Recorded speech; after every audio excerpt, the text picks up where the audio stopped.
همسفره عزیزمون توی این ویدیو میخوایم با همدیگه یه سفری کنیم به کشور افغانستان. البته ما الان در کشور لیبی هستیم با دوست عزیزمون یوشیتا که چند سال پیش به افغانستان سفر کرده بوده و ما هم که همیشه آرزو داشتیم بریم افغانستان، گفتیم از این فرصت استفاده کنیم و از چشمان یوشیتا با همدیگه بریم افغانستان. کلی ویدیوهای خوب گرفته از همون موقع و تا الان هم منتشرشون نکرده. خواستیم با استفاده از این ویدیوهای خوب و با خاطرات و تجربه هایی که داره بتونیم باهاش همسفر بشیم و توی این ولاگ هم به شما نشون بدیم. در ضمن یوشیتا دوست خوبمون 110 تا کشور سفر کرده که یوتیوبش هم اینجا براتون میذارم که اگه دوست داشتین بتونید کانالش هم چک بکنید. مرسی بچه‌ها، خیلی خوشحالم که با هم می‌خوایم در مورد افغانستان حرف بزنیم. من یوشیتا هستم، عشق سفر مثل خودتون و همونجوری که گفتین به افغانستان سفر کردم. یکی از کشورهای واقعا مورد علاقمه، خیلی بهم خوش گذشته و دیگه خودتون میدونید دیگه افغانستان و ایران مثل خواهر و برادر کشورهایی هستن که انگار رفتی کشور فامیل و بغل و همسایه، لذتش چند برابر از کشور دیگه است. خیلی سفر خوب بود و خوشحالم که می‌خوایم با هم مرورش کنیم. یه نکته دیگه من اینجا اضافه کنم، ما قبلا در مورد اینکه چقدر ما آرزو داریم به افغانستان سفر کنیم و درباره تاریخش و اینکه چرا ما انقدر دوست داریم بریم و جاذبه‌های طبیعی، فرهنگی و تاریخیش از نزدیک ببینیم توی یه ولاگی به اسم آرزوی سفر به افغانستان صحبت کرده بودیم و حالا حداقل این فرصت رو داریم که از یه جنبه دیگه از دید یوشیتا یه سفر مجازی به افغانستان داشته باشیم، خودش هم که سفر اصلی رو داشته. حالا بریم شروع کنیم. سوال اول خودم میپرسم از یوشیتا، خب بهمون بگو که اصلا جرقه اولش چجوری برات زده شد که به این فکر بیفتی پاشی بری افغانستان، اونم کشوری که خب خیلیا میترسن به خاطر حالا اوضاع ناامنی که مردم فکر میکنن داره یا حالا شاید واقعا داره. منم مثل خودتون همیشه این آرزو رو داشتم که برم افغانستان. بعد اواخر سال 2020 که تو اوج پاندمی بود، سال اول کرونا و هنوز قبل از اینکه واکسنی درست بشه، همون چند ماه اولش که بود، من کارمو از دست داده بودم و همینجوری کوله به دوش از این کشور به اون کشور هر جا که میشد میرفتم، سفر میکردم هر جا که مرزش باز بود. بعد یکی از سفرروهای اسپانیایی که خیلی سفراشو دوست داشتم، اون توی اینستاگرامش یه پستی گذاشت که میخوام برم افغانستان، هر کی میخواد با من بیاد یه مسیج بده و یه گروهی بشیم با هم یه سفر گروهی بریم افغانستان. منم یه مسیج فرستادم و فکر نمی‌کردم که حالا جور بشه که مثلا منم جز این گروه باشم و همه با هم بریم و جواب داد و خلاصه منم جز اون 7-8 نفری شدم که توی اون گروه جمع شدیم و تصمیم گرفتیم توی نوامبر 2020 بریم افغانستان که از همه جای دنیا بودیم. یه دختر از کرواسی بود، 2 نفر از اسپانیا بودن، یه آمریکایی با هم بود، از آلمان یه نفر بود، من بودم، خب ایرانی و فارسی زبان من فقط بودم. رفتیم افغانستان و حالا میگم توی پاندمی بود، توی کرونا بود، حالا اون شرایط سخت مثلا کرونا اینا همه به کنار، افغانستان هم توی یکی از بدترین شرایط امنیتیش بود. حالا افغانستان میدونیم که توی این 40 و خورده سال اخیر واقعا راحتی نکشیده، جنگ پشت جنگ و ناامنی پشت ناامنی، ولی اواخر سال 2020 چند ماه قبل از این بود که طالبان کنترل کامل افغانستان رو بگیره و کشور رسما توی جنگ بود و هر روز حداقل 3-4 بمبگذاری از طالبان و داعش و گروه‌های دیگه تو نقاط مختلف افغانستان به وجود میومد. خیلی موقع خوبی نبود، ولی خب من فکر کردم که امکان داره موقعیت از این هم که هست بدتر و بدتر بشه و حالا که این موقعیت پیش اومده استفاده کنم و برم این کشور رو ببینم و رفتم.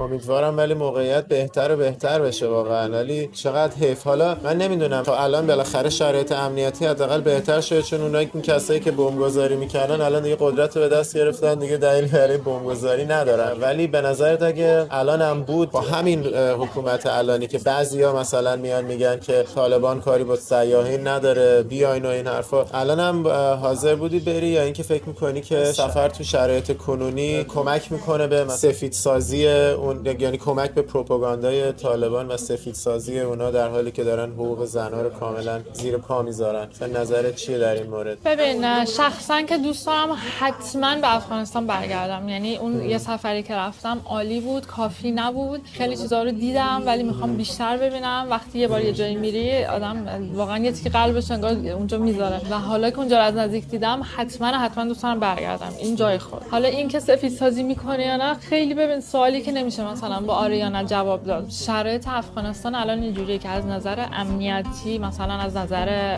بمبگذاری، حمله‌های خیابونی، آدمربایی که اون موقع مثلا سال 2019 2020 یه ریسک واقعا بزرگی بود که مثلا از جاده‌های زمینی اصلا نمیتونست استفاده کنی و واقعا خطر این که مثلا ربوده بشی توسط طالبان یا داعش اینا خیلی زیاد بود. این ریسکا خیلی کم شده، از بین نرفته ولی خیلی کم شده چون کشور دیگه توی یه جنگ نیست واقعا، بالاخره الان تحت کنترل طالبانه. ولی خب زندگی برای خود آدما خیلی خیلی سخت‌تر شده. همونجوری که میدونیم تقریبا هر آزادی رو که بگی از خانم‌ها گرفتن، یعنی از همه خیلی چیزا رو گرفتن، ولی خب اون چیزایی که از خانم‌ها گرفتن واقعا غیر قابل توصیفه، از درس خوندن و مدرسه رفتن و حتی صحبت کردن، جای رفتن، یعنی خیلی چیزای خیلی خیلی بیسیک که حالا ما خودمون تو کشور خودمون هم به خیلی‌هاش دسترسی نداریم، تو یه لول خیلی بالاتر و جدی‌تر از مردم گرفته شده. واسه همین از نظر زندگی جای مناسبی که نیست. از نظر گردشگری به نظر من رفتن هنوز اوکیه، ولی اینکه تو چه جوری میری و اونجا چه جوری رفتار میکنی این خیلی مهمه و اینکه اون سفر رو چه جوری به مردم نشون میدی این یه مسئله است. و از نظر امنیت شخصی هم اگه آدم توی این شرایط میخواد سفر کنه مهمه که حتما بدونی کجا داری میری و چیکار میکنی. همینجوری چشم بسته بلیط نگیری مثلا وارد همچین کشوری بشی، به خاطر اینکه هنوز خطرهای زیادی داره و واقعا اینکه واقف باشی از شرایط سیاسی الان، از آداب و رسوم طالبان، چه جوری با آدما برخورد میکنن، چه جوری با توریستا برخورد میکنن، مثلا به عنوان یک زن تنها رفتن اونجا ریسکای خیلی خیلی بیشتری داره تا اینکه مثلا با یه مرد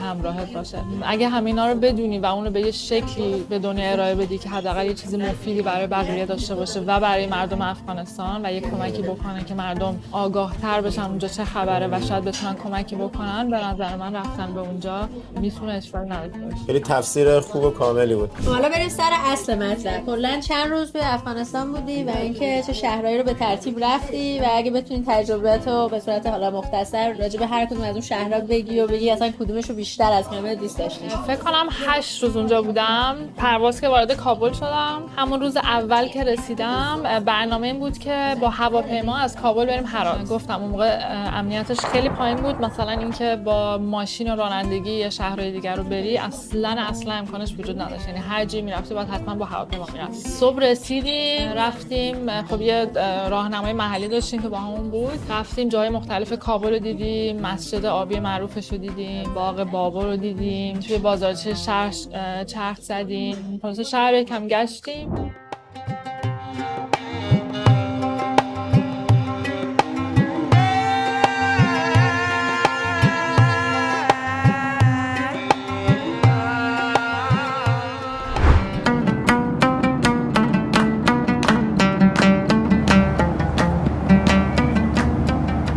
What do you think about us going to Afghanistan? Afghanistan is a beautiful city because it's the nature, its people is good, despite every people. Welcome to Afghanistan. شیرین زبان ابرو کمان غنچه دهان خوش آمدید. شیرین زبان ابرو کمان غنچه دهان خوش آمدید. در محفل دل سوختگان ماه تابان خوش آمدید. در محفل دل سوختگان ماه تابان خوش آمدید.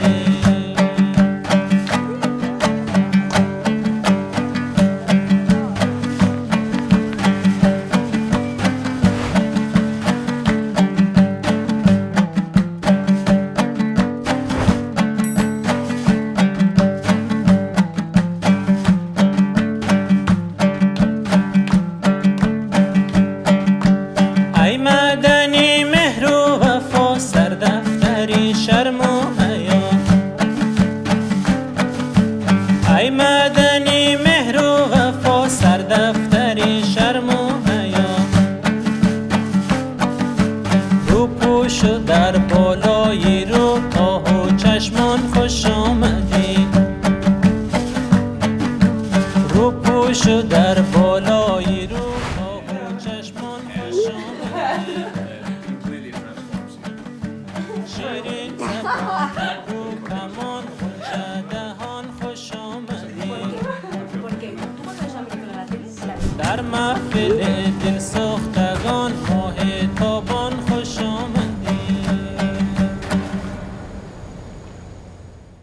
رفتیم فرودگاه، با هواپیما رفتیم هرات. حالا برای اینکه یکم واضح بشه چقدر وضعیت امنیت تو موقع بد بود، هرات که رسیدیم رفتیم هتل. تلویزیونی که روشن کردیم گفتن که توی دانشگاه کابل بمبگذاری شده و یه تعدادی یادم نیست 20 خورده دانشجو که خیلی هاشون هم دختر بودن و همون شب کشتن که واقعا واقعی خیلی بدی بود. میگم اون موقع انقدر بمبگذاری زیاد بود که اصلا خیلی هاش به اخبار و تلویزیون‌های بین‌المللی نمیرسید، ولی حالا دانشگاه کابل چون خیلی جای مهمی بود و یه جای تحصیلی بود، مثلا خبری بود که خیلی هم اینترنشنال انتشار پیدا کرد، ولی همون موقع تو خود شهر و جاهای دیگه هم خیلی از این اتفاقا میافتاد. این اتفاق توی کابل افتاد که خیلی غم انگیز بود و خب من چند تا از دوستان میدونستن که رفتم افغانستان، به مامان و بابام نگفته بودم که خیلی کار بدی کردم و بعد از این سفر قول دادم که همیشه بهشون بگم، ولی خب دوستام سر من زنگ زدن که ما داریم تو اخبار میبینیم کابل اینجوری شده، مثلا کجایی. تلفن که قطع کردیم یکی دو ساعت بعد خبر اومد توی اینترنت و تلویزیون و اینا که توی وین، خب من اتریش بزرگ شدم، تو شهر وین یه نفر دیوونه شده رفته توی شهر و با تفنگ شروع کرده به یه سری آدم شلیک کردن، آدما رو کشتن. که حالا نوبت من بود که زنگ بزنم دونه دونه از مامان و بابا و دوستان بپرسم که شما خوبین، شما تو شهر نبودین، و واقعا این اتفاق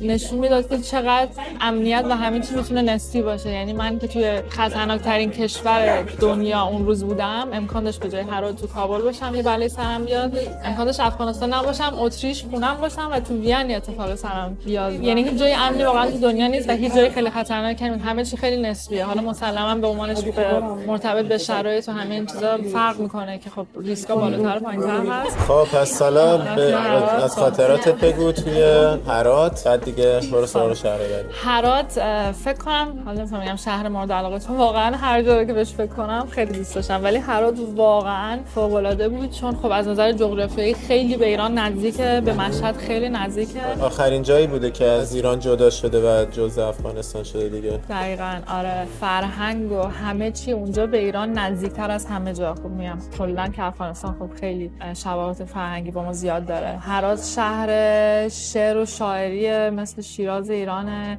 تقریبا همه آدمایی که تو هرات باشون صحبت کردم اکثرا ایران رفتن، اومده بودن، زندگی میکردن، مسافرت میرفتن، خیلی با همه چیز ایران آشنا بودن و یک استقبال و مهمون نوازی خیلی زیاد از من میکردن، یعنی از همه بچه‌ها ولی از من خیلی بیشتر، چون فارسی زبان بودم و این حس میکردن که خب من بهشون خیلی نزدیک‌ترم. با اینکه حتی اینم مثلا شنیده بودم قبلش که خب مثلا میری افغانستان مراقب باش، شاید خیلی مثلا خوششون نیاد بگی ایرانی هستی، فارسی زبان هستی، بالاخره میدونیم که مثلا تو ایران همیشه با افغان‌ها خوش رفتاری نمیشه، همیشه باشون رفتار مناسبی نبوده و خیلی این تصور رو دارن که شاید متقابلا اونا هم مثلا شاید با ایرانی‌ها خوش رفتاری نکنن، مخاطر اینا که اصلا همچین چیزی رو من هیچ جا ندیدم و همه جا یه احترام و محبت چند برابر وقتی که میفهمیدن ایرانی هستی و از ایرانی انجام میدادن و سعی می‌کردن مثلا دری رو واضح‌تر و بهتر یا فارسی ایرانی‌تر حرف بزنن که مثلا من متوجه بشم کامل حرفشون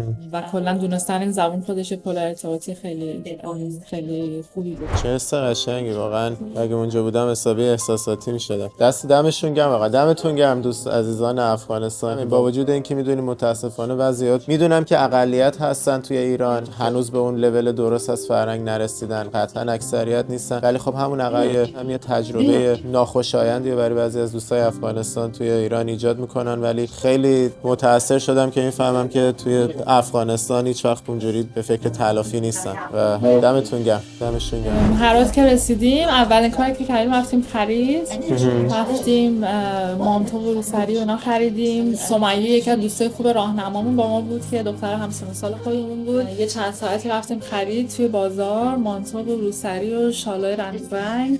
یه برقه معروف افغانی هم خریدیم که برقه آبی رنگ که جلوی صورت رو با طول میگیره و این برقه آبیا رو من امتحان کردم، از بازار گرفتیم و توی مسجد هرات که رفتم صبح برای طول آفتاب امتحانش کردم و خیلی حس عجیبی بود. من مثلا چادرهای مختلف اسلامی و اینا رو تو کشورهای مختلف دیگه امتحان کردم، چادر مشکی، چادر عربی، نمیدونم نقاب، همه اینا، ولی هیچ کدومشون مثل این برقه‌های افغان نیستن که حتی جلوی اون قسمتی که جلوی چشمم هست و حالت توری داره که تو حتی اون تنها دریچه‌ای که به بیرون داری که دیدت هست رو هم کامل نداری و همه چیو شطرنجی می‌بینی و توی اون لباس راه رفتن بعد از واقعا چند ثانیه احساس سرگیجگی به من دست میداد و میدونی تعادل نداشتم، درست احساس می‌کردم نمیدونم پامو کجا بذارم و اینا و خیلی حس غریبی بود. این پوششیه که برای خیلی از خانم‌ها، حالا برای یه سری داوطلبانه، برای خیلی یا ناداوطلبانه پوششی هست که باید داشته باشن و اینجوری از خونه بیرون برن و حالا ساعت‌ها یا مدت زمان طولانی به این شکل بیرون باشن و کاراشون انجام بدن.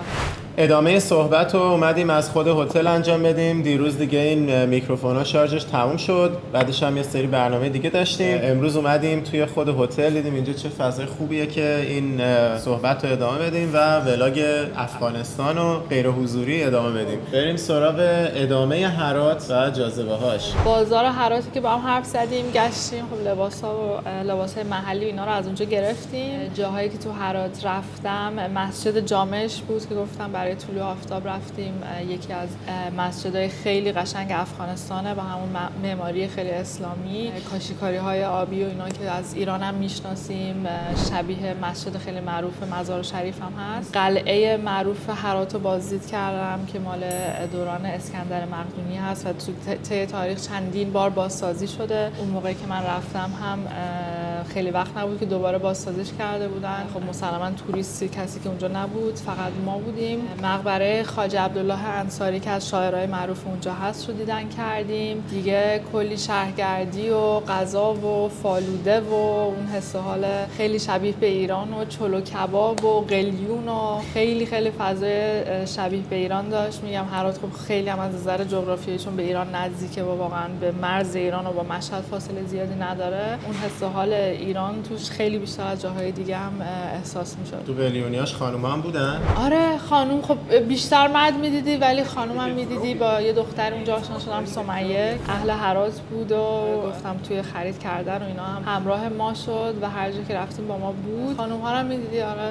دیگه جاذبه‌های هرات چیا هست؟ من واقعا هرات همیشه برام یه جای رویاییه که خیلی دوست دارم برم. خاطر همین حالا ویدیوهای تو هم که می‌بینیم و از خودت هم بشنویم دیگه، مثلا آثار فرهنگی تاریخی اینا دیگه چه چیزایی بود؟ به غیر از اینایی که گفتم، یه موزه اسمش یادم نیست ولی یه موزه نظامی بود که هم یه سری وسایل نظامی که از هم جنگ روسیه از اونجا باقی مونده بود و توی موزه گذاشته بودن، هم به شکل خیلی خلاقانه و هنری یه سری صحنه‌های جنگی رو نقاشی کرده بودن و توضیح داده بودن که تاریخچه افغانستان تو چند دهه چجوری بوده که حالا اسم موزه‌ش یادم نیست ولی اونم خیلی جالب بود. و آره جاهایی که بازدید کردم اینا رو تو ذهنم هست که الان گفتم.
Hey Ushita, how it's going? Wow, you look so nice. Woo!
لیدرت فارسی بلد بود و اینکه کلا اصلا چند درصد مردم وقتی باشون صحبت می‌کردی احتمالش که اصلا فارسی بلد نبوده باشه؟ تور لیدر من که راهنمامون گول بود، اسمش خودش هزاره هست که اونا زبان اصلیش همون دری که خیلی شبیه فارسی خودمون هستش. فارسی کامل صحبت میکرد. ببین خیلی بستگی داره که مثلا از افغانستان از کجاش باشون زبونی که حرف میزنی، ولی یه جوریه که اکثرشون مثلا پشتو و دری رو تا یه مقدار خیلی زیادی میفهمن حتی اگه دری زبون اصلیشون نباشه. من فکر میکنم با هر کسی که اونجا صحبت کردم دری صحبت میکرد، یا اکثرا زبونشون بود یا میفهمیدن، یعنی از نظر صحبت کردن هیچ مشکلی با کسی نداشتم. البته که خب من شهرهایی که رفتم بیشترشون مثلا دری زبون هستن یا مثل کابل خیلی میکس هستن، مثلا جنوب که قندهار جزو جاهایی که خب اکثریت پشتو خیلی زیادن نرفتم چون اصلا امکان رفتنشون موقع نبود، ولی از نظر ارتباط برقرار کردن با زبان فارسی واقعا هیچ جا هیچ مشکلی نداشتم و همه جا میتونستم راحت صحبت کنم. چه حسی داشتی که تو میتونستی با راهنما فارسی صحبت کنی و بقیه نمیتونستن؟ احساس غرور میکردی؟ کاملا آره، هم حالا صحبت کردن جای خود، حالا خوندن که حالا دیدیم خودمون مثلا تو کشورهای عربی هم همینجوری هست که همه تابلوها رو میتونی بخونی، خودش یه چند پله جلوتری مثلا از توریستای اروپایی. خب همه چی رو تو خیابون میتونستم بخونم، تبلیغات رو میتونستم بخونم، شعارا رو، خب خیلی مثلا گرافیتی یا شعارهای مختلف مخصوصا تو کابل خیلی چیزا رو دیوارا نوشتن که خود اون خب خیلی تاثیر داره تو اون برداشتی که از شهرداری. همه اونا رو میتونستم بخونم و خب هر جا که میرفتیم با همه خیلی راحت‌تر و سریع‌تر میتونستم صحبت کنم و این هم تجربه منو خیلی کامل‌تر و بهتر از بقیه میکرد. هم یه پل ارتباطی شده بود بین من و بچه‌ها با اهالی افغانستان که خب احساس راحت‌تری با من میکردن، بیشتر با من هم صحبت میشدن چون برای خودشون هم راحت‌تر بود فارسی حرف زدن. خیلی حس قشنگی بوده، یعنی واقعا حسیه که دوست دارم تجربه کنم و امیدوارم که زود بشه این اتفاق بیفته. خب بعد از هرات دیگه کجا رفتیم؟ بعد از هرات با هواپیما خط هوایی کام ایر که مال خود افغانستان هست، خیلی هم تجربه از نظر امنیت پروازی خیلی هم تجربه خوبی نداره. با اون برگشتیم کابل. 2 تا برنامه بود بعدش، قرار بود بریم بامیان و قرار بود بریم پنجشیر. یه مقدار هی برنامه‌ها رو به خاطر شرایط امنیتی و اینا مجبور بودیم که هی تون عوضش کنیم. برنامه رو عوض کردیم، اول رفتیم پنجشیر. فکر می‌کنم 1-2 ساعت با کابل فاصله داره. دره پنجشیر که خب معروفه به خاطر اون دره خیلی سرسبز و زیبایی که داره، یه رودخونه خیلی زیبایی اونجا رد میشه، از نظر طبیعت خیلی جای قشنگیه. خب به غیر از طبیعت خیلی قشنگی که داره، منطقه پنجشیر زادگاه احمد شاه مسعود هم هست که خب قهرمان مبارزه ملی افغانستان هست که خب خیلی خیلی محبوبه پیش اکثر افغان‌ها. شیر پنجشیر. دقیقاً شیر پنجشیر و آرامگاهش هم اونجا هست که خب از جاهای خیلی دیدنی و قشنگ و مهم اونجاست.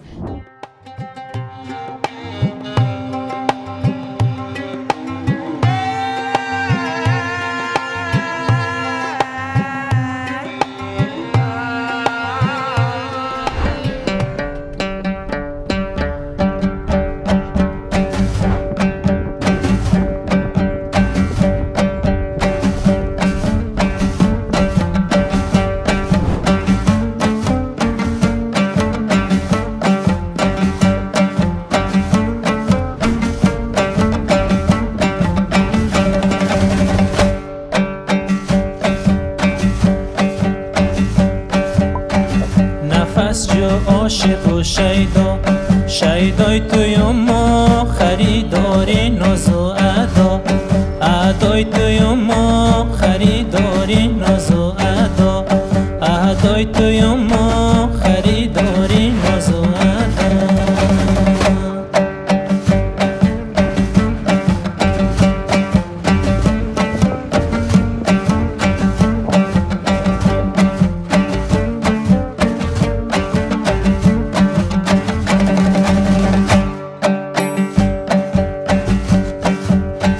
بچی دل به دلی و بند دل ما بچی دل به دلی و بند دل ما قسم که یاری با وفای توی ما قسم که یاری با وفا. I'm not with them. یک روز از کابل رفتیم، از اونجا برگشتیم و بعد جای اصلی که توی سفر مونده بود دیدن از بامیان بود. بامیان یه جایی توی مرکز افغانستان، یه 3-4 ساعتی از نظر زمینی فاصله داره، ولی میگم انقدر شرایط امنیتی افغانستان اون موقع بد بود که امکان رانندگی به بامیان اصلا وجود نداشت و ما قرار بود با هواپیما بریم بامیان. یه فرودگاه خیلی کوچیکی داره، هفته‌ای 2 تا پرواز از کابل میرفت بامیان، با پرواز بریم 2 روز یا 3 روز بمونیم و با پرواز برگردیم. اون موقع انتخابات رئیس جمهوری آمریکا هم داشت برگزار میشد بین بایدن و ترامپ. به خاطر بازم تدابیر امنیتی و اینا خیلی مشخص نبود، مثلا خب خیلی اون موقع پیش بینی‌ها نامعلوم بود که ترامپ برنده میشه، بایدن برنده میشه و به خاطر اینکه حالا هر اتفاقی امکان داشت بعدش بیفته، افغانستان فردای روز انتخابات تمام پروازهای دومستیک و محلی رو همه رو کنسل کرده بود. حتی شاید اینترنشنال هم همینجوری یادم نمیاد، برای اینکه حالا یه وقت میدونی هر مثلا جواب انتخابات هر چیزی بشه حالا اتفاق بدی نیفته و این برنامه ما رو کلا میریخت به هم، چون ما یه روز دیرتر باید میرفتیم بامیان. به خاطر این شد که اول رفتیم پنجشیر که یادم روزی که پنجشیر میرفتیم روز انتخابات بود. یکی از بچه‌های گروه ما هم آمریکایی بود که خیلی خوب هیجان نتایج انتخابات رو داشت و همش کل روز توی گوشی همش دنبال این بود که مثلا آخرین آپدیت ها رو بگیره و اینترنت خیلی خیلی بد و افتضاح بود و همش ما هر جا میرسیدیم از هر کی سوال می‌کردیم که مثلا خبر دارین چی شده، ترامپ جلوه عقبه. Welcome to the official election party from the American in Afghanistan. So let's not let this go on any social media. What I would like to say is this is the greatest and most important election in the history of the world. Not just America, because we're going to make America great again. Again! On the count of 3, we're going to say this. We're going to make America great again. Again! You guys are horrible. We're going to just one more time. We're going to make America great again. Again! Yay! و خب اون موقع نمیدونستیم که جواب انتخابات یه هفته قرار طول بکشه که بیاد. اگه یادتون باشه خیلی انتخابات قبلی آمریکا طول کشید دیگه تا نتیجه آخرش رو اعلام کنن، ولی خب اینو هیچ کسی نمیدونست. برای همین پروازا رو کنسل کردن. موندن ما تو بامیان یه روز کمتر میشد و ما خیلی ناراحت بودیم، چون بامیان خب یکی از قشنگ‌ترین جاهای افغانستانه و اصرار به راهنمامون که ما حتما می‌خوایم 2 شب کامل اونجا بمونیم و این ریسک رو قبول می‌کنیم که زمینی با ماشین برگردیم از بامیان و راهنمامون راضی شد، به خاطر اینکه اون موقع بزرگترین ریسکی که توی جاده ها بود این بود که امکان داشت طالبان یا گروه های دیگه بفهمن که خارجی یا کسی توریستی کسی اونجا هست و آدم ربایی کنن، گروگان بگیرن تو رو و به خاطر مثلا پول زیاد تو رو آزاد کنن. و معمولا اینجوری بود که تو اگه از کابل مثلا خارج می‌شدی با یه ماشین چیزی می‌رفتی یه شهر دیگه، اونا ماشین رو شناسایی می‌کردن، می‌فهمیدن یه گروه خارجی دارن میرن جایی، نشون نمی‌ذاشتن، کسی رو می‌ذاشتن، چون می‌دونستن دیگه یه روز 2 روز 3 روز چند روز دیگه تو بالاخره بعد اون مسیر رو برگردی. توی مسیر برگشت غافلگیرت می‌کردن و می‌گرفتنت و ما گفتیم اگه ما با هواپیما بریم و فقط زمینی برگردیم ریسکمون خیلی کم میشه، چون موقع رفتن ما رو ندیدن، موقع برگشت ما رو می‌بینن و تا ما برسیم دیگه خب میرسیم کابل و روز آخرام بود، هممون هم پرواز می‌کنیم میریم و ریسکش کم میشه. خلاصه راضی کردیم راهنما رو که این کارو بکنیم، باز هم با این تدابیر که اوکی یه ماشین دیگه که هیچ توریست خارجی توش نباشه جلوتر از ما نیم ساعت بره و به ما خبر بده که مثلا جاده امن هست میشه بیاین و ما همینجوری تیکه تیکه تا کابل بریم. این برنامه ما بود. بامیان رو گشتیم که بهتون میگم کجا رفتیم و چه کارایی کردیم و شب قبل از این که برگردیم فردا صبحش قرار بود که زمینی این مسیر رو برگردیم به کابل، خبر رسید که 3 تا توریست خارجی دیگه هم توی افغانستان بودن که اونا هم تو بامیان بودن، اونا هم پروازشون به خاطر پروازی که کنسل شده بود جابجا شده بود و اونا هم تصمیم گرفته بودن که زمینی برگردن و تو مسیری که داشتن با ماشین میرفتن دیده بودن که ماشینی قبل از اونا تیراندازی شده و کلی مثلا جنازه و خون و همه اینا رو توی جاده جلوی چششون دیده بودن و حالا اتفاقی چون اونا از کشور حالا صربستان بودن و یکی از دوستای من کرواسی بود و اینا با هم ارتباط داشتن، وقتی رسیدن کابل این خبر رو به ما دادن و دوست من وانا که با هم خیلی بعد از این سفر خیلی هم سفر شدیم به من گفت که چیکار کنیم، به بچه‌ها بگیم بگیم نگیم.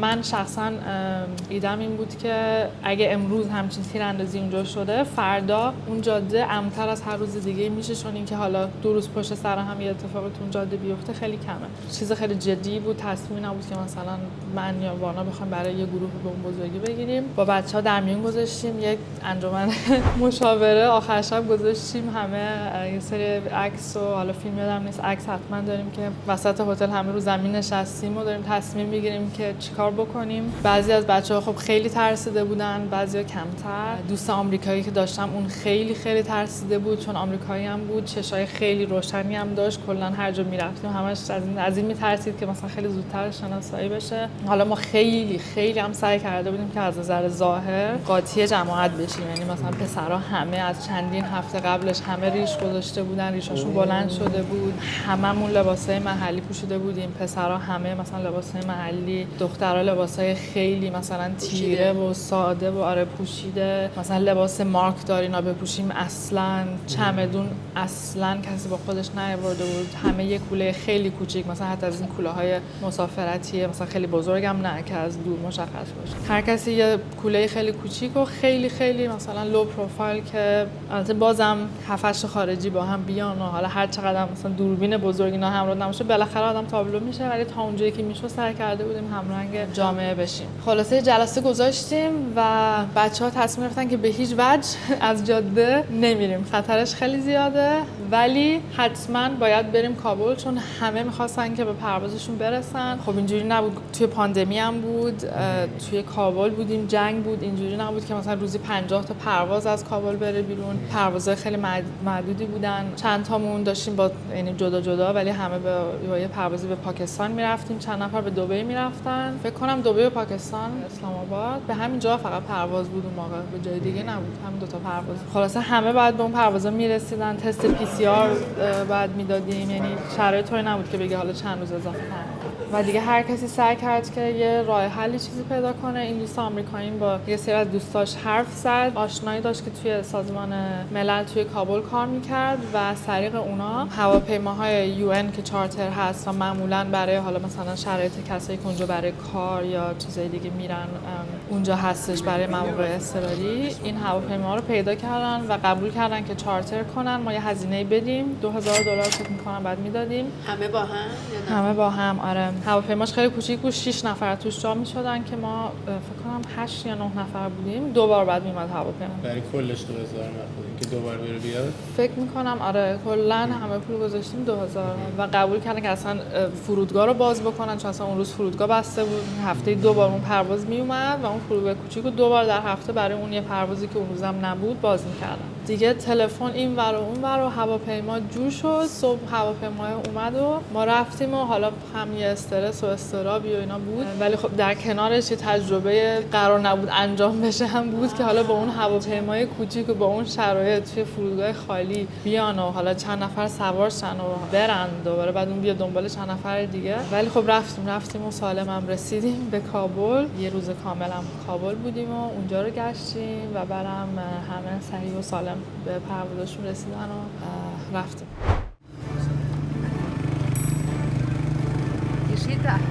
Tell me, what are we doing right now? Going on a private flight in an empty airport, open just for us. Private charter flight, avoiding the Taliban, staying safe.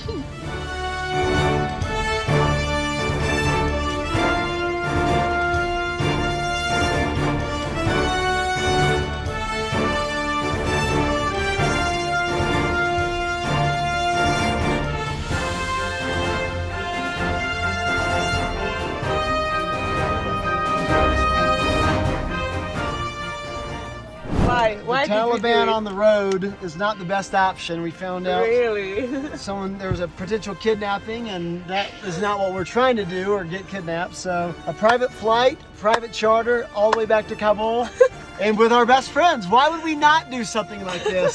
Because of course that's what we do. Look at this small plane.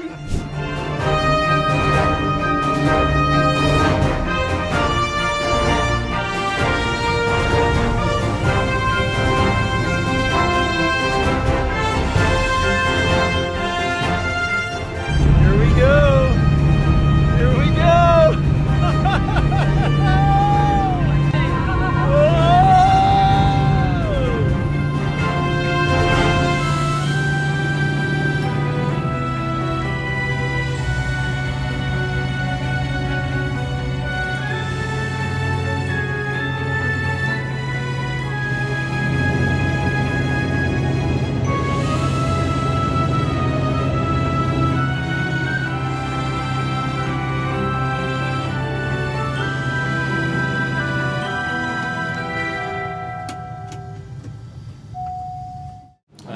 ماجرایی خیلی خفن بود. من بیشتر استرس گرفتم.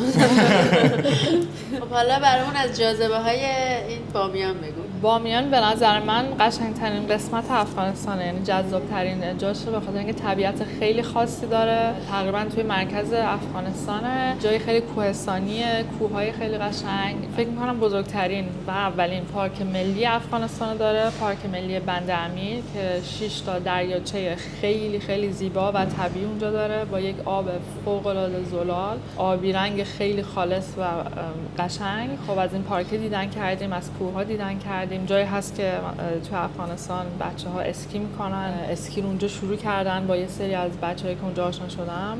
فاطمه یکی از بچه‌هایی بود که و همچنین گول که راهنمای ما بود و فاطمه توی گروه دوستاشون، اینا همه کسایی بودن که اسکی رو خودشون توی افغانستان شروع کردن و فاطمه اولین کسی بود که توی افغانستان اسکی کرد. اسکی کردن رو برای خانم‌های راهو کلاً باز کرد و حالا اسکی که میگم خب ما توی ایران مثلا خیلی آشنایی داریم، باهاش بزرگ شدیم. مثلا پیست اسکی میاد توی ذهنمون که میری سوار تلکابی میشی، میری تا بالای کوه با وسایل و اینا خیلی شیک، میری اون بالا و میای پایین. ولی خب توی افغانستان همین چیزی وجود نداره. اگه اسکی میکنی یعنی که تو تمام وسایل تو میذاری رو کولت، پیاده کوهو میری بالا.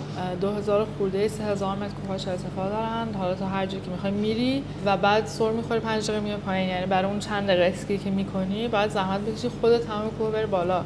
و با این حال بچه‌ها اسکی رو شروع کرده بودن. فاطمه حتی قهرمان اسکی شده بود، در حد خیلی حرفه‌ای اینو ادامه داده بود و یه انجمنی شروع کرده بود که به جوانای دیگه هم اسکی رو یاد میدادن و براشون وسایل تهیه میکردن، کلاس میذاشتن و اینا. کوههای بامیان هست. خب مجسمه‌های خیلی معروف بودا توی صخره‌های کوههای بامیان خیلی سال پیش، فکر کنم سال 600 میلادی ساخته بودن هست که خب سال 2001 طالبان کاملا اینا رو از بین بردن که واقعا خیلی حیفه. ولی خب همون جای خیلی بزرگ اون مجسمه‌های بودایی رو هنوز توی صخره‌ها می‌بینی. 2 تا شهر باستانی قدیمی داره، قلعه قلقله یا قلقله، مطمئن نیستم تلفظش چیه، و یه شهر باستانی دیگه که قبلا توی جاده ابریشم بودن و از اونجا رد می‌شدن و اهمیت خیلی زیادی تو گذشته داشتن. یه بازار خیلی گرم و جالب داره بامیان که خود مردم اونجا که اکثرا هم هزاره هستن میرن میان، کلی مغازه هست، نونوایی، شیرینی فروشی، آرایشگری. یه چند ساعتی توی اون بازار گشتیم که خیلی تجربه جالبی بود.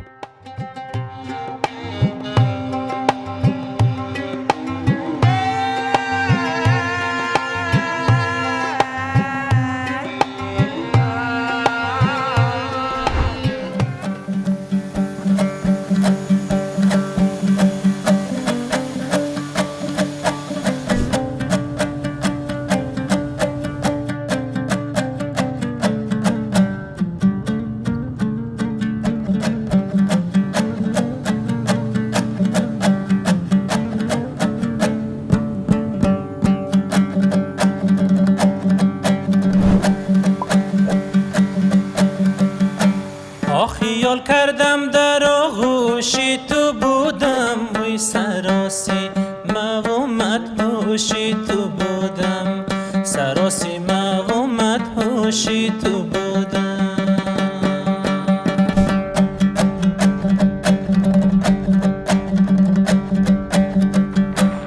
تو شادخت بودی و با شان و شوکت، وی غلامی حلقه در گوشی تو بودم، غلامی حلقه در گوشی تو بودم.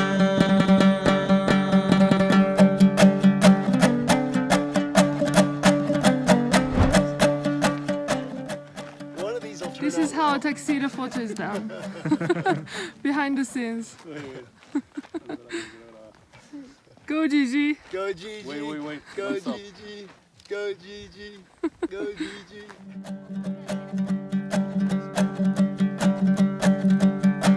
شدم غرق خیالت باز دوباره، وی بجا صبر و تحمل نیست و چاره، بجا صبر و تحمل نیست و چاره.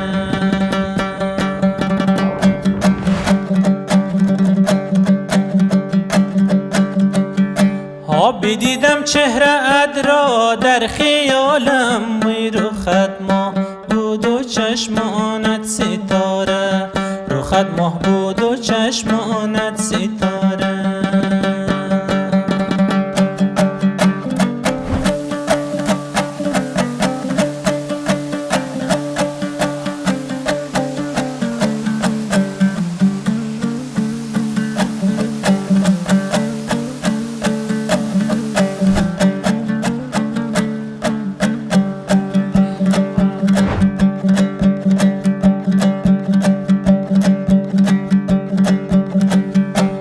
شدم محوی جمالت در خیالم، ویزی سازی عشق بنالم یا ننالم، زی سازی عشق بنالم یا ننالم.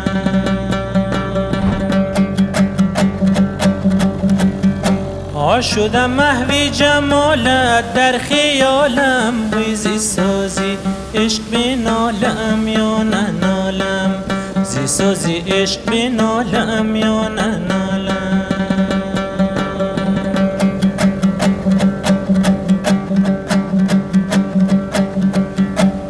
نهادم سر به بالش در شبی تار، و تو را در خواب و دیدم خوش به حالم، تو را در خواب و دیدم خوش به حالم، تو را در خواب و دیدم خوش به حالم.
حالا تیکه تیکه دارم براتون از بهتون هرات گفتم که اون بمبگذاری توی دانشگاه کابل بود. گفتم چه اتفاقی تو جاده بامیان افتاد. خود بامیان که بودیم توی این بازاری که میگم بهتون، فکر میکنم 20 روز بعد از اینکه ما از بامیان رفتیم توی خود همون بازار وسط همون خیابونی که من بودم بمبگذاری شد و یه تعداد خیلی زیادی آدم هم از همونجا مردن. همین الان اینا رو دارم مرور میکنم اینم که چقدر به وضوح آدم میدید و میفهمید که شرایط اونجا چقدر بد بوده و بدتر هم شد توی ماهای بعدش. و وقتی که یه جایی میری خب مسلما اونجا یه جوری دیگه برات میشه دیگه. توی اخبار ببینی مثلا افغانستان، لیبی، اینا یه چیز دیگه است. وقتی اون کشور میری آدماشو دیدی، مثلا وقتی این خبر اومد که توی اون بازار بمبگذاری شده، من فقط این عکس‌ها رو نگاه می‌کردم که این آرایشگرا، این نونواه، با این عکس گرفتیم، با این حرف زدیم، مثلا اینا هستن هنوز، نکنه اینا جز اون آدمایی بودن که اتفاقی براشون افتاده، خانواده‌شون، بچه‌شون و همه چیز برات یه حس دیگه داره وقتی همه اون آدما رو اون چیزا رو از نزدیک دیدی و بعد این اخبار رو میشنوی. خب کاملا ابعاد قضیه برات عوض میشه. خیلی واقعا تجربه خاص و عجیبی بوده. حالا تو که این همه کشور رفتی، 110 تا کشور رفتی، به نظرت این بیشترین جایی بوده که خطر از بیخ گوشت گذشته؟ یا الان که مرور کردم احتمالاً آره.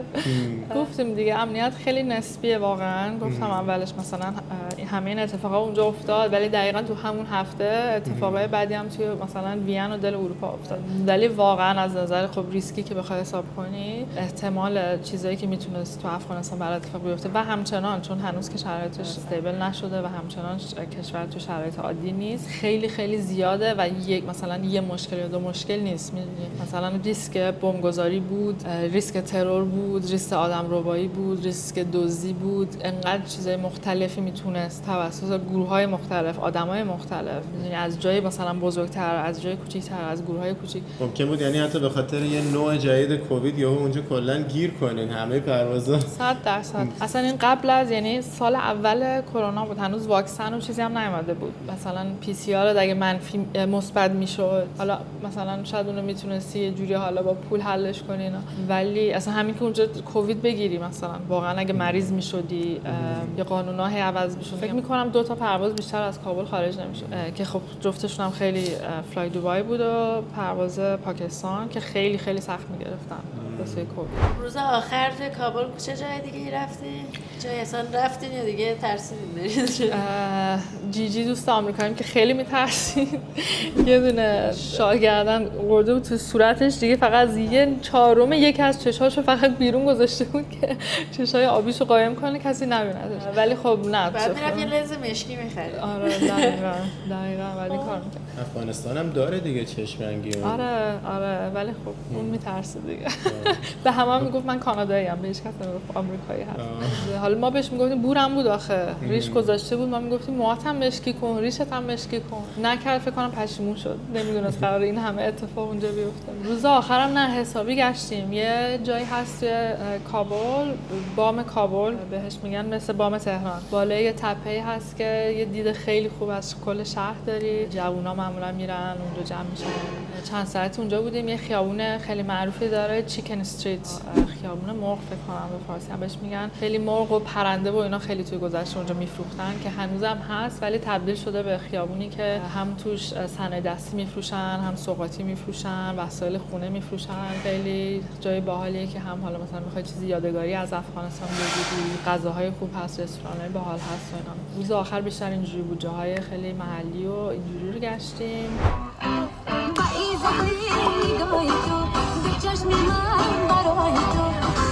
Last party in Kabul. Hey! What did you do? I can't find it. Ah, damn it.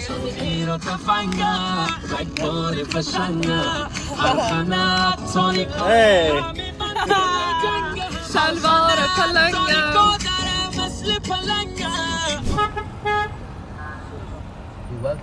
Blue eyes, you kidding me? Not in Kabul.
هوا که تاریک میشد که خب تو هر کدوم از شهرهایی که بودیم امکان بیرون رفتن نبود واقعا و بعد حتما یعنی از چه ساعتی بعد برمیگشتیم؟ فکر کنم مثلا 6:30 هوا تاریک میشد. همونو برمیگشتیم. آره برمیگشتیم هتل‌ها همه تدابیر امنیتی خیلی بالا، همشون مثلا وارد محوطه میشدی، چند تا سکیوریتی بود، نمیدونم خارج از محوطه نباید از ماشین پیاده میشدی، محوطه ضد گلوله بود، مثلا همش دیوارایی بود که مطمئن بودن که مثلا از بیرون نشه بهش شلیک بشه. هر جایی که میرفتیم مثلا خود فرودگاهش که توی یه هفته ما رسیدیم، یه بار رفتیم هرات برگشتیم، رفتیم بامیان برگشتیم، دوباره رفتیم، یعنی 5-6 باری هی رفتیم فرودگاه اومدیم. به فرودگاه کابل که میرسیدی با ماشین که نزدیکش میشدی تا مثلا خود گیت فکر میکنم 6 تا 7 تا 8 تا شاید چک پوینت فقط بعد از اون رد میشدی، 3-4 تاش با ماشین، یعنی قبل از اینکه از ماشین پیاده بشی ماشین رو نگه می‌داشتن چک می‌کردن، تو بعد پیاده می‌شدی از یه جای رد می‌شدی ماشین میرفت تو دوباره سوار می‌شدی میرفتی، خلاصه 6-7 باری خودت و وسایلت و ماشین و همه چی چک می‌شد تا مثلا به فرودگاه برسی و دوباره داخلش چندین و چند بار چک دیگه. کلاً جایی موندش که نگفته باشی برامون؟ فکر می‌کنم بیشترشو گفتم. خیلی سفر خوبی بود، سفر خوب میگم سختی بود، دوران آسونی نبود. اون موقع فکر می‌کردم شاید شرایط افغانستان بدتر از اونی که هست بشه، از یه نظرایی بهتر شد، از یه نظرایی خیلی بدتر شد. چند ماه بعدش من نوامبر رفتم، آگوست 2021 طالبان کنترل کشور رو گرفت و خب گفتیم شرایط رو برای مردمش هزاران برابر از اونی که بود سخت‌تر کرد. می‌دونیم که الان هم شرایط خوبی ندارن، مخصوصا خانم‌ها خیلی از حق و حقوق‌های خیلی معمولی و ساده‌شون ازشون گرفتن. خوشحالم که رفتم، دیدم، تجربه کردم و امیدوارم که بتونم دوباره برم. امیدوارم برای همه کسایی که مثل شما اهل سفر و جهانگردی و دیدن اینجا هستن این موقعیت پیش بیاد که برین و خب ولی دوستانم که این شرایط جوری باشه که خب می‌دونید هیچ خطری هم برای آدم نباشه و این تجربه به اینجوری تمام نشه که آدم به خاطرش مثلا وارد مشکلات دیگه بشه. حالا من یه سوال دارم از بینندگان عزیز اهل افغانستان. قبلا هم این سوال رو مطرح کرده بودم توی اون ویدیویی که در مورد تاریخ افغانستان و آرزومون برای سفر به افغانستان صحبت کردیم که توی تاجیکستان گرفته بودیم این فیلمو. حالا دوست دارم دوباره این سوال رو مطرح کنم، شاید از پارسال تا الان یکم نظرات تغییر کرده باشه. دوست دارم بدونم که به نظر شما الان افرادی مثل ما سفر کنیم به افغانستان، زیبایی‌ها رو نشون بدیم، آیا این قضیه ممکنه از اینکه یه جورایی سفیدسازی طالبان باشه و نادیده گرفتن ستمایی باشه که به مردم شده، آیا ممکنه بد باشه، یا اینکه مثلا به نظر شما اگه کسی بیاد و خیلی واقع گرایانه به این موضوع نگاه کنه میتونه حتی خوبم باشه برای افغانستان، حالت آگاه سازی داشته باشه؟ کلا هر نظری که دارین لطفاً به اون بگین. به نظرتون آیا امن هست یا نیست الان برای سفر کردن؟ خیلی از یوتیوبرهای غربی رو میبینیم میان از آمریکا، از اروپا، از استرالیا، از جای مختلف. من خیلی پیگیرم، دیدم ویدیوهایی که منتشر شده و همشون کلا اینجوری میان که ببینین چقدر همه چیز امنه، چقدر همه چیز خوبه، چقدر طالبان مهربونه. با این دید میان و من احساس میکنم که اون دید میتونه به پروپاگاندا کمک کنه. ولی شما نظرتون رو لطفاً به ما بگین، چه از نظر امنیتی، چه از نظر اخلاقی، چه از نظر اینکه برای خود مردم افغانستان یه همچین ویدیویی میتونه خوب باشه یا بد. نظراتتون رو بهمون بگین و آرزو داریم که یه روزی در آینده نزدیک بتونیم به کشور زیبای شما هم سفر کنیم. مرسی از یوشیت‌های عزیز برای همسفر کردن همه ما به کشور افغانستان از چشم خودش از نگاه خودش. دست در نکنه. حالا خیلی مشتاقیم که نتیجه نهایی ویدیو رو خودمون هم ببینیم، چون تا الان توصیفات زیبای تو رو شنیدیم ولی هنوز اون تصاویر رو ندیدیم که قرار بگیره روی ویدیو. یه ویدیویی بشه که هم از نظر سمی هم از نظر بصری آدمو ببره با خودش به افغانستان و توی اون حال و هوا و هم استرساشو ببینیم که استرسای کشیدی و هم اون طبیعت زیبا و جاهای دیدنی و تاریخیشون. امیدوارم شما هم از نتیجه نهایی لذت برده باشید و اگه لذت بردین و یه لایک بهمون انرژی بدین و حمایت کنین از کانالمون با سابسکرایب کردنش. و همچنین خود یوشیتا هم تازگی فعالیتش رو توی یوتیوب شروع کرده. پیشنهاد میکنم که به کانال یوشیتا هم سابسکرایب کنید و باهاش همراه باشید. یکی از جهانگردای خیلی باحاله، تا الان به بیش از 110 کشور سفر کرده. توی کانال یوتیوبش تجربیاتش رو باهاتون به اشتراک میذاره. آیدیشو میذاریم اینجا، پیشنهاد میکنم دنبالش کنید. و حالا به عنوان آخرین سوال خیلی سریع سوالمو جواب بدین. بین این 110 تا کشور کدوم از همه بیشتر دوست داشتید؟ نه به خاطر اینکه داریم این ویدیو رو میگیریم، ولی واقعا افغانستان حداقل تو 3 تا کشور مورد علاقه هست. دمت گرم. نمبر 1 چیه؟ سخته واقعا. حالا 3 دیگه، تا چون می‌گیم میدونم رو سره. میفهمم خیلی سخته. من خودم نمیتونم شماره یکمو بگم، ولی پس 3 تا رو ولی من که میتونم بگم. من که میتونم بگم. منم ویتنام. اولیش مال من ویتنام. من 4 تا میگم. افغانستان، اسپانیا، موزامبیک، ژاپن. موزامبیک و ژاپن رو هنوز نرفتیم. افغانستان هم که نرفتیم. امیدوارم که خیلی زود بریم. ژاپن هم که به زودی از همین هیچ کارا کدومش فقط اسپانیا رو رفتیم. فقط اسپانیا رو رفتیم. ولی چند وقت دیگه داریم سفرمون رو به ژاپن و کره میریم. احتمالاً ژاپن میاد توی لیست 5 تا برتر کشور مورد علاقمون. برای همین اگه سابسکرایب نکردی سابسکرایب کن، چون ژاپن رو قراره از نگاه من و حسین به زودی ببینید. مرسی از همگی برای همراهی. مرسی از تو یوشیتا برای داستانای بسیار جالب و چالش برانگیزی که برامون تعریف کردی. بسیار لذت بردیم. امیدوارم که همیشه توی سفرها سالم باشی، ماجراهای باحالی داشته باشی. مرسی بچه‌ها، دمتون گرم. تا ویدیوی بعد بدرود.